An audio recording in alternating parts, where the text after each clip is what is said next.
I am beating every N64 game, and I mean all of them. The twist is, the next game I play is randomly selected, so I have no clue what's coming next. This is the journey to beating every N64 game. Game number 135, Pokémon Snap. Released in 1999, this game was developed by HAL Laboratory and published by Nintendo. Now here's a game many of you all know and love. I played this one quite a lot back in the day, and it was so cool. It was the first time me or any of my friends had seen all our favorite Pokemon interacting in a 3D environment. That was back when this game was new, and I haven't really seen it or played it since. There was a new Pokémon Snap released on the Nintendo Switch in 2021, so there must still be some interest in the series. You know, thinking back, this game was pretty basic, so I don't really know what to expect out of this one. Let's get into it. When you start the game, Professor Oak introduces himself and says he wants us to take pictures of Pokemon for his research. We're going to a place called Pokemon Island. How original. He shows us his newest invention, the 01 vehicle that automatically travels towards the exit gate. Then it goes to the level select, showing an overview of the island. The only place available for now is Beach, so guess I'm going there. Then we get into the gameplay. You can zoom in and take pictures, and that's about it for now. The 01 moves automatically on a track. The player isn't in control of it at all. It's essentially an on-rails shooter, except instead of killing all the Pokemon, I'm just snapping photos of them. Like look, here's Chansey rolling around like a ball with Eevee chasing it. You don't get these kind of interactions in a normal Pokemon game. All in all, it gave me about 3 minutes of shooting time, then I reached the end. It just forces you to leave the level at this point. Once the level ends, it shows you all the pictures you took and lets you select one of each individual Pokemon to show to Professor Oak. It's advised to pick the best looking one, usually when it's a close-up or they're doing some kind of special pose. After choosing which pictures to keep, Oak rates them. You get a score based on the size, pose, whether it's a special event and in the center of the frame, as well if multiple of the same Pokemon are in the picture. And that's basically the core gameplay loop. Once he'd rated all my picks, I went on to the next level, the tunnel. There used to be a power plant here apparently. I guess it makes sense with all these electrodes rolling around. I even caught one right in the middle of an explosion. What a crazy shot. There was a rather large egg inside, and taking a picture of it just gave a question mark. Very interesting. Look at these trolly Magnemites. When I try to take a picture of them, they just turn into normal old metal, and I can't tell what it is, even though I just watched it happen. Oh well. You'd think this is one of those rare poses. Well, that's all the time I have for this place. The level's already over. So after sending Oak my pictures again, he rated my performance. You might remember him saying, "Wonderful," over and over again. Wonderful! Now Oak has something new to give me. He's offered me this nondescript Pokemon food that I can throw from the 01 to cause the Pokemon to react differently. Hopefully this stuff is biodegradable because I'm going to be littering like crazy. No new levels were unlocked, so I went back to the beach with my newly obtained food. Many of the Pokemon will do different things depending on what you do with it. I threw one at that rolling Chansey and she cut that nonsense out. Smile for the camera, come on! Or this Kangaskhan that won't turn around. Now he will because I'm bugging the heck out of him. All in the name of research, of course. After that, I went back to the tunnel. Now with this so-called food, I can throw it at Electrode to make it explode and die. Neat! I tried throwing food at that giant egg, but still nothing. Towards the end, the true use of this new ability came to light. I threw the food at an Electrode near the exit, and a secret path opened up. Too bad that thing had to die, but I want to take pictures, it's worth it. This led to the volcano, which seems like an incredibly dangerous place to be taking photos. Hopefully this 01 is heat resistant. There was another one of those eggs, and this time it was blocking the path. I threw food at it and it fell into the lava. Wouldn't you know it, the insanely rare, one-of-a-kind bird Moltres came out. What are the odds of that? Oh yeah, I remember this secret. You throw the food at the Charmeleon and he falls in the lava, creating Charizard. Oh, well, the game kicked me out before I could take the picture. I'm sure Oak will understand. Scratch that. He's holding out letting me go to new places unless I take enough unique pictures. This guy's mean. I tried getting that elusive Charizard shot, but a Vulpix blocked my path. What the heck is this, man? I can't even move. At least they let you quit out of the level. Ah, there we go. This is like one of the only secrets I remember from playing this as a kid. After using food to snap a true photo of Magnemite, I had enough to move on to the next level. Now I can go to the river. Heck yeah. Look, there's Bulbasaur here. Poliwag too. Even Slowpoke is standing along the riverbank. Shelter just jumping out of the water? This place is awesome. I found a very suspicious button further along the path, but throwing food at it did nothing. That sure doesn't look man-made or anything. I was angry that the button wasn't responding, so I whacked Pikachu with food for no reason. No one likes you, buddy. This time, Oak said if I reached 72,500 points, I'd get something cool. Please don't murder me, old man. I'll take this time to talk about the graphics and music. The graphics are honestly really nice in this one.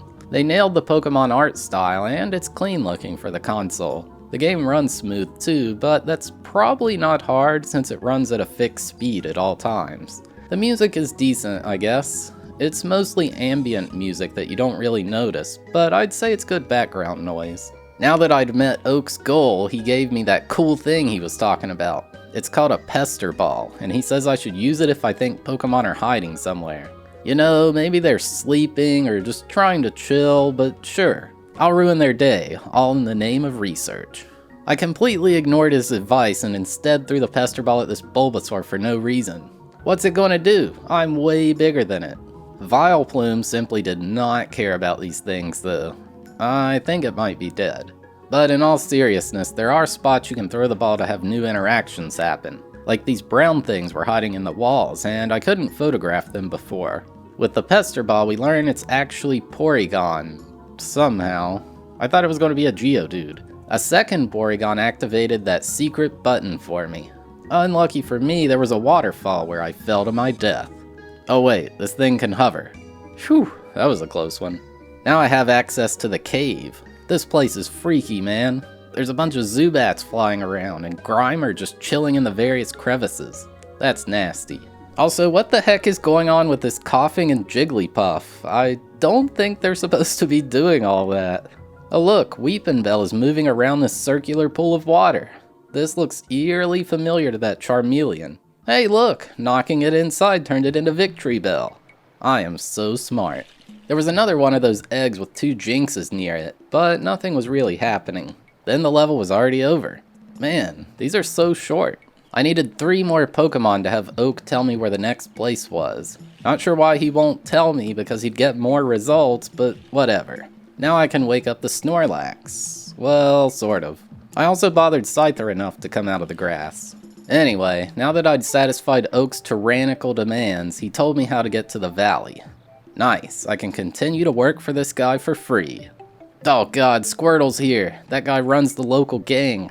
Oh hey look, it's that Geodude I thought was here earlier. Man, so many Pokemon. How cool. A suspicious whirlpool? I'm just gonna litter like crazy here in the river and I ruined Starmie's habitat and it came out. Too bad the crosshair in this game moves like molasses, so I missed the photo. Oh god, it's another one of those buttons. Now I'm gonna have to wait for Oak to let me have the item that lets me press it, right? Can't get out of the vehicle and do it myself, you know? Turns out there was no new item. I had to hit Squirtle like a bowling ball into Mankey. This let me knock the old guy into the button, opening up yet another secret path. To my surprise, Oak showed up here. He was also wearing a safari outfit for some reason. Based on my research, he's learned there are 6 Pokemon signs hidden on the island. If I can take a picture of each one, a final area may open up. Oak gave me a quality of life upgrade after this one, the dash engine. Now I can press R to move faster, which is nice, because the 0-1 moves quite slow. So I had to search each level to find the secret Pokemon signs. The valley was obvious because it's literally this massive Doug trio taking up the whole screen. Once I'd done that, Oak gave me a Pokeflute. He says this can cause Pokemon to make rare poses. Probably psychologically torturing them or something, but you know what? It's for research. At the beach, Kingler was the sign, being a suspicious arrangement of rocks. Also, I actually woke Snorlax up this time. Poor guy, he just wants to sleep. Now with the flute, I caused Pikachu to destroy that egg in the tunnel, and look! It's the legendary one-of-a-kind bird, Zapdos. Man, I'm finding so many rare things. There was a projection of a pincer on the wall. That's the sign in this level. Oh hey look, I woke Vileplume up with the flute. Also, I think that's supposed to be a Cubone behind it. Well, whatever it is, it's the sign in the river. I actually have no idea what this thing is supposed to be, but it's the sign in the cave. Maybe a Magnemite? I don't know. I used the flute to have Jinx perform some kind of ritual to hatch that metal egg, and of course, it's the other legendary one-of-a-kind bird, Articuno. I'm literally the only person in history to ever witness these things, and I caught them hatching. Wow, what are the odds? Finally, I spammed Pester Balls into a hole to make a poisonous cloud appear. I'm sure that'll be fine for the local ecosystem. Regardless, that's the sixth and final sign. Oak brings me back to his lab and somehow makes the connection that these signs are representative of a final area being in space. Instead of just calling this the moon or something normal, Oak says this place is the Rainbow Cloud. Here you can find what a lot of you probably remember from this game, Mew floating around in a bubble. If you try to take a picture of it, it'll just shield itself. This will simply not stand. I must have this photograph. So I'm gonna harass it instead of, just leaving it alone. After whacking it enough with potentially food, it left the bubble and I got the rarest picture in history. After that, well, there's not really anything else to do in this level, so you just kinda wait till the end. Coming back to the lab, Oak is astounded that Mew lives on Pokemon Island.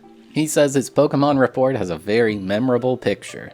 He then admits it was all because of my hard work, and he's just like, well, see you later. Hey, what about my money? Ah, dang, the credits are playing. I hate that guy. But anyway, that's about all there is for this one. Game complete. So yeah, there you have it, my journey to beating Pokémon Snap. It was nice seeing this game again after not seeing it since I was a little kid. I'm gonna be honest, I found it quite boring. I remember the secrets being all mind-blowing when I was like, 7 years old, but as an adult, I figured everything out so quickly. I guess the game is relaxing if you're looking for something chill, but man, I don't know. I just don't see the hype for this one. I feel like it's pure nostalgia goggles. We were all so excited to see the Pokemon in 3D, and it probably looked realistic back then. Now, it's just an okay game. It's really short too, which feels like a bummer. It's not necessarily bad, but it's not good either. I gave it a 4 out of 10 for enjoyability and a 1 out of 10 for difficulty. Hey, thanks for watching the video. Have a sneak peek at the next game. There are 255 left on the list. Let's see what we're playing next. 3, 2, 1, go! 237! Oh my god, what is that? Is it wrestling? Oh shoot, I think this is a Japanese. We are playing Virtual Pro Wrestling game, which is Virtual Pro Wrestling 64. This is a Japanese wrestling game. I have no clue how this is gonna go. But yeah, if you made it all the way to the end, thank you so much for watching. I really appreciate it. If you enjoyed the video, consider giving it a like. It helps the channel a lot. And if you like this series, make sure to subscribe so you don't miss out on the next one.